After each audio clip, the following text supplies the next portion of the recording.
Welcome to the Athlete Insights Podcast, hosted by Yash Padhye, a podcast focused on letting athletes tell their journeys in their sport. This podcast is presented by Boxed Water. Boxed water is better. Welcome into another episode of the Athlete Insights Podcast. Today I have my guest, Morgan Bowen. She's the Assistant Golf Pro at Woodmont Country Club in Rockville, Maryland. She's also got some opportunities down in Florida right now, teaching and being around the game of golf during the winter time as well. And so, Morgan, I appreciate you. I know you might be a little busy with that, but I appreciate you taking the time and coming on today. Absolutely. I'm so excited. So, as you know, with kind of how I go about things, I want to kind of dive into your early career in golf, kind of talk about your high school career, college career, and kind of where you are now, and go through that process. So, can you talk to me about kind of what was your first, interaction or run-in with golf? Kind of what got you into the game of golf versus, say, other sports such as basketball, volleyball, and other kind of sports. Sure. So my dad played golf. Both of my grandfathers play golf. My brother plays, my mom a little bit. So a little bit of a golfing family there. Gotcha. So I've had a golf club in my hand since I was about 2 years old. Mm-hmm. Funny enough, I actually played tennis for a little bit and just got a little burnt out of it. I wanted to take golf lessons, but my dad said, we got to wait till you're 9 years old, because he wanted to make sure I was really dedicated and really ready to take it on. So once I turned 9 years old, he was like, all right, we'll get you started with golf lessons, and never went back. So Here we are. No, golf is, I've loved it. I played many different sports growing up, and I found golf kind of to be the sport that really I enjoy. And especially, when you're stressed, or if you're, whatever, you go out to the golf course, you play golf, you feel a lot like it feels a lot calmer when you're playing golf. So I miss it, being out here in Colorado and being in the snow and not being able to go out sometimes and play. So is there any one core memory that you have from youth golf that stands out to you when you're playing at the youth level? Wow. To be honest, there's so many. I mean, it was really neat because playing junior golf, I played a lot of junior golf tournaments and tours, and you were out there competing, but you also got to make a lot of friends along the way. So it's amazing. I mean, even going into college golf, there were girls that I played high school golf against and against other tours, and I was playing against them in college golf too. So honestly, the relationships that you make when you're playing golf, right? It's an amazing sport. It just brings so many people together, and no matter whether you're competing or playing recreationally, it's amazing. It brings people together, and there's so much joy out there when you're able to be there. Yeah, no, I agree. And it's a lifelong sport too. It's not like basketball or any of the other sports where you gotta retire at a certain age. As long as you're, healthy and you can walk around, golf, you're able to play golf for however many years over the course, and that's kind of what I enjoyed about it. But no, it's great to hear kind of those, and I talk about this. I'm out here is relationship building as well, and it's great you hit on that point.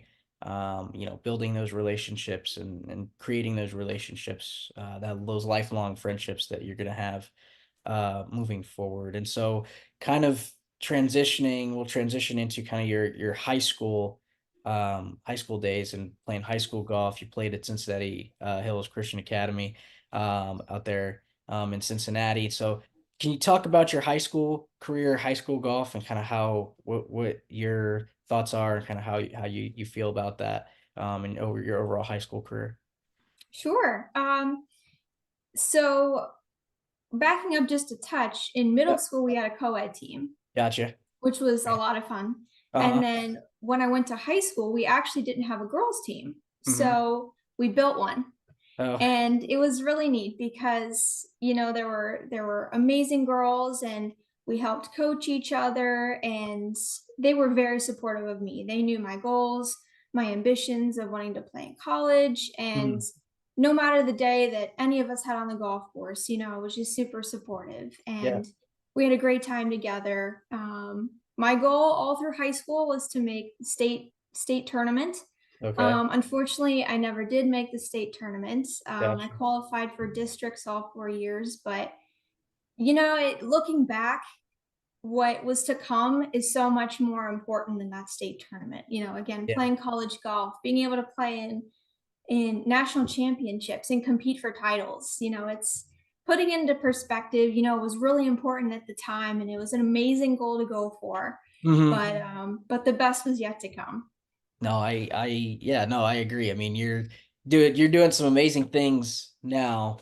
That I mean that you probably, at the time you probably were like you didn't make the state, you didn't win the state title, but now I mean, I see you, on Instagram, on LinkedIn, all that stuff, doing so many amazing things off of that in golf. So it's great to see that, and kind of like you said, it's for you as well. It's kind of the best. You hit it there on the head, and the best is yet to come for you in the world of golf. And so, I'm also very interested when I talk to athletes, because I never went through the recruiting process, was never recruited in any way.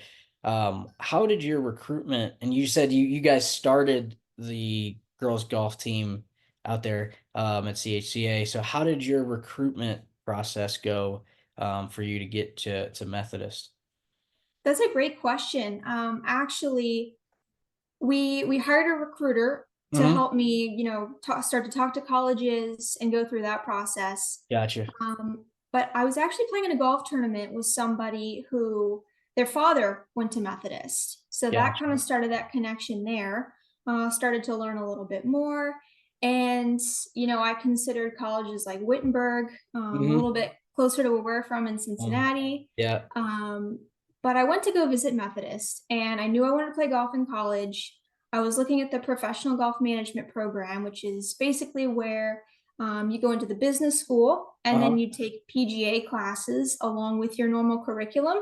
Gotcha. And at the end of your 4.5 years, you become PGA professional. Uh, So I was looking into that, and I remember so clearly going to visit Methodist, and not to mention it was also very warm, which I yeah, love the warm weather, right? You can play yeah, golf all year round. yeah, But I just remember my visit there, and it was such a wonderful day. They had an 18-hole golf course on property, full practice facilities. yeah, It was that feeling, right? Everybody says, "Oh, you'll feel it when you get to the place where you're supposed to be." yeah. And looking back at all my college visits, that was it. Wow. So you kind of, how many college visits did you take, if I may ask, before Sure. you zoned in on Methodist? Let's see. If I had to ballpark, it was maybe like six. Gotcha. Gotcha. Okay. So it So, wasn't, a lot, but with yeah. the specialization I was looking at Mhm. too, Yeah. and the golf teams, it narrowed it down a little bit. Did you ever consider EKU? I know EKU has a PGM program down there. So when I was playing for Coach Lambert for Mason boys team, they had one of their guys come up and EKU and talk to us about the PGM program there. So I just was throwing that out there. I didn't know if you considered that, or when you were going through your recruiting process, or I did actually. I reached out to the coach, got you. and I don't really remember what happened there, but I did consider EKU. Plus, it was a little closer to home. Yeah. I just remember you mentioned that you were part of the PGA program. I just remember when I was playing golf in high school, we had one of their directors of the program or whoever come up, and I don't remember exactly who, but came up and talked to us about the program. So didn't know if Okay. you considered that as well.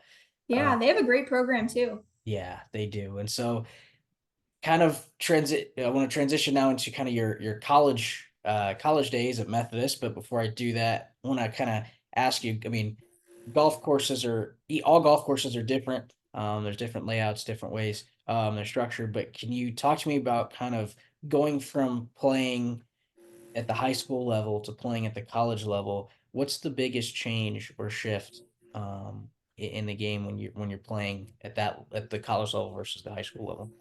Sure.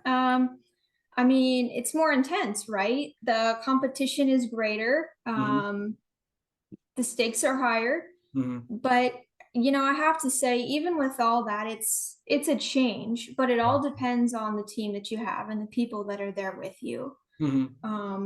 You're not competing for state championships anymore, right? You're competing with colleges all across the country who are recruiting the top players from all across the country. So, it can be a big change, but again, having people that support you is the biggest thing, I would say. Yeah, sure. Coaches, teammates, parents, right? People who are following around their children at the same golf tournaments. So, yeah, that's probably what I would say. Having that support system, and it's key in everything I feel like you do in life. Having a good support system is important in that aspect. And so, can you, again, like I mentioned to you, I kind of tried to, I was asking you about the most, like, pick a core memory from junior golf, talk about your high school career. Can you name one memory in college golf, in your 4 years at Methodist that really you would say stands out to you? Oh, absolutely. I have to say when we placed third in the national championships. Gotcha. I mean, we had such an amazing team that year. We were so close. Coach, teammates, staff, everybody. And just a little fun tidbit, our pregame songs, we always listen to Queen. Queen was our go-to. We listened to it before every tournament, and helped us, lead us to third place. Gotcha. So, Yeah. pushing each other to be better, and I'll never forget that for as long as I live. It was amazing. And being able to, like at the national at the championships, and being able to place, that's a big accomplishment, something, like you said, you should be really proud of, and in what you're doing. And so now transitioning into kind of your current role, you are the lead assistant golf pro at Woodmont. You said currently you're in Florida. You've had some opportunities teaching golf and down in Florida. So can you talk about kind of what you do in your current role, and how that shaped you? Yeah, absolutely. So, at Woodmont, I'm the lead assistant there. So I'm working tournament operations, junior golf, teaching lessons, Gotcha. day-to-day operations, tee times, things like that. So, Gotcha. lots of different opportunities there. And then this winter, I got an opportunity to come down to Jupiter, Florida, where I'm working at Jupiter Hills Club, and I'm working in their performance center, which is all teaching based. Oh, So I wear many hats here as well. I'm able to be a part of all the clinics and teaching individual lessons, and bringing their newly renovated performance center. You know, it came to fruition, and it looks amazing, and the staff's amazing, and just being able to help teach and grow the game of golf. It's amazing. Yeah, and to help, and I'll give you that opportunity to kind of provide advice here towards the end. But again, being able to help younger kids understand the how golf is and what golf is, and really be able to grow that and let them know, hey, this is something you can play, not just now, not just 10 years from now, but something you can build memories for a lifetime. That's a key to that. And so, what throughout your career in golf, junior golf, high school golf,